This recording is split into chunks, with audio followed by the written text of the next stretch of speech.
जिहेतु जोङो जातीय आरो फरायसा आफाद हिसाबै जोंहा बिबान आरो रेसपन्सिबिलिटिया दङ जों बेखौबो आसि थुनानै दिन्थिनो थाखाय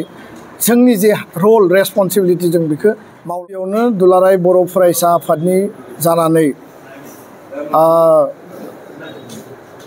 आथिखालाव सोलिबाय थानाय दुर्गा फुजानि बा बे बोथोरनि थाखाय गासै बड'लेण्डनि आरो आसामनि रायजो राजानिसिम गाहाम हामलायनायखौ जों बावहरबाय। दिनैनि खौरांगिरि मेलनि गेजेरजों गुबैयै थांनाय बिटिसि बिसायख'थि 2025 मायथाइयाव जालांनाय बे बिसायख'थियाव बयबो रायजो राजाया शान्तिपूर्ण गोजोननि गेजेरजों बिसायख'थिखौ एसे एनै नांलाय खमलाय जादोंमोनब्लाबो मोजाङै मोजां बारहोनायनि थाखाय बड'लेण्डनि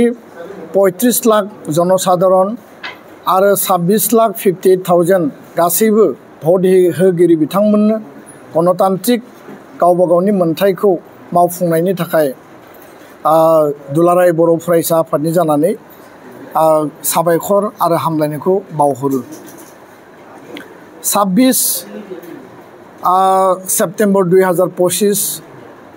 बे सानाव जोङो गोदान मोनसे सरकार दानायनि जि मोनसे फिथाइखौ जोङो नुनो मोनबाय आरो दिनै हाग्रामा महिलारि बिथांनो BPF दोलोनो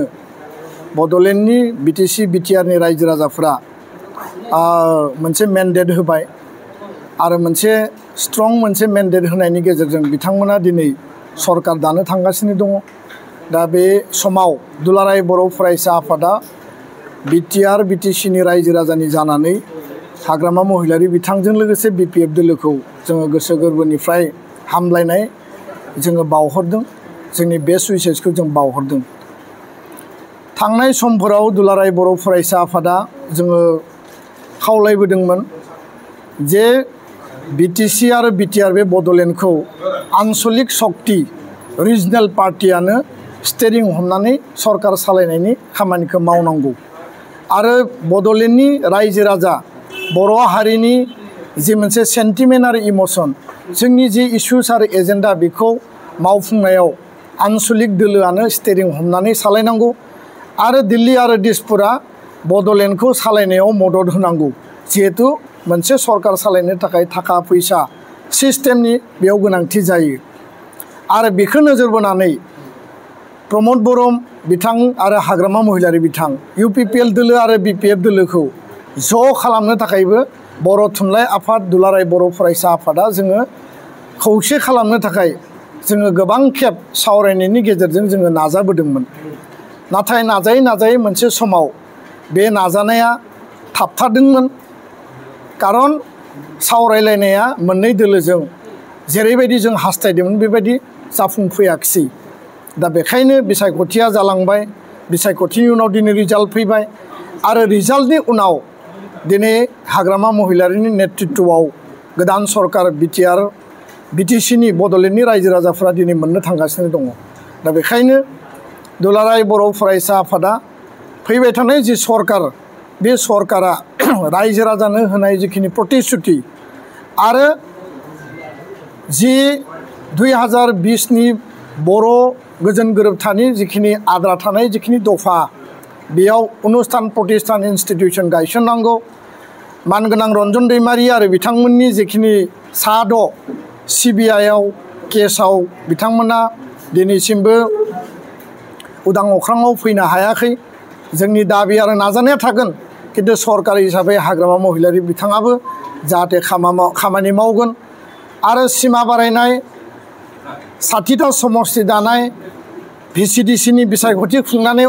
माने गोहो होनाय क्षमता होनाय दिल्लीनिफ्राय आर्टिकेल 280नि गेजेरजों डाइरेक्ट फाइनेन्स लाबोनाय 125 एमेन्डमेन्ट पार्लियामेन्टआव बेखौ लाबोनांगौनि थाखाय काउन्सिल सरकारा जिखिनि इनिशिएटिभ लानांगौ बे बेलायाव हाग्रामा महिलारि बिथांखौ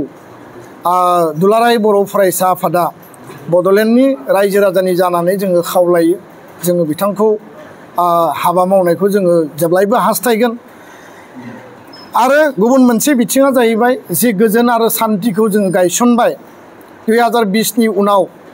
आरो 2020 सनाव जिहेतु बिथाङा जि समाव एकर्ड जादोंमोन बे एकर्ड समाव बिथाङा BTC निनो चिफ हिसाबै दङमोन आरो बे एकर्डआव बिथाङाबो सासे उइटनेस हिसाबै सहि होदोंमोन आरो बेखायनो जों खावलायो 5 बोसोराव कुनु जिहेतु हिंसायारि थासारि जायाखिसै कुनु गुलि बारुदनि बाथ्रा गैया एनकाउन्टारनि बाथ्रा गैया कुनु बेबायदि हिंसायारि थासारि जायाखिसै आरो आर्मी पुलिसनि अपारेशन गैया जोंनि गेजेराव NIA माने कनफ्लिक्टबो बेबायदि थासारि जिहेतु जायाखिसै बयबो जाहाथे गोजोनै लाखिनायनि खामानिखौ जिहेतु मावबाय फैबाय थानाय 5 बोसोराव हाग्रामा महिलारिनि इनिशिएटिभआव पिसआ जेब्लायबो पार्मानेन्ट जागोन आरो रायजो राजानो होनाय जिखिनि प्रतिश्रुति रायजो राजानो जिखिनि बिथांमोना कमिटमेन्ट होदोंमोन बे कमिटमेन्टफोरखौ बिथांमोना मावफुंनो हागोन आरो हाग्रामा महिलारिनि सरकारा बर' माहारिबाद जातीयताबाद जातिसत्ता बर' हारिनि जिखिनि इस्युस आरो एजेन्डा दङ बिथांमोना बे इस्यु एजेन्डाफोरखौ केरि फरवार्ड खालामनायाव दुलाराय बर' फरायसा आफादनि जुदि बिथांमोना गोनांथिखौ फिल खालायोब्ला बा जोंखौ खावलायोब्ला जोङो जेब्लायबो बैबायदि इस्यु आरो एजेन्डा भित्तिक जोङो हाग्रामा महिलारि बिथांखौ मदद होनो थाखाय जेब्लाबो रेडि आरो बे बाथ्राखौबो आङो स्पष्ट बुंगोन जे थांनाय समनि सरकारावबो मोजां खामानिखौ जों जेब्लाबो वेलकाम खालामदों मोजां खामानिनि थाखाय जों धन्यबाद होदों बे समावबो फैबाय थानाय 5 बोसोराव हाग्रामा महिलारिनि मोजां खामानि मोजां हाबा मावनाय रायजो राजानि जिखिनि बेसिक इस्युस दंमोन मोजांनि थाखाय जों जेब्लाबो वेलकाम खालायगोन मोजांनि थाखाय जों जेब्लाबो धन्यबाद होगोन आरो जुदि रायजो राजानि नांनायनि बायजोआव जुदि माबाफोर खामानि ओंखारोब्ला दुलाराय बर' फरायसा आफादा बेखौ कारेक्सन आरो सोदांनो थाखाय जोङो बे खोथाखौबो सरकारखौ जिहेतु जोङो जातीय आरो फरायसा आफाद हिसाबै जोंहा बिबान आरो रेसपन्सिबिलिटिया दङ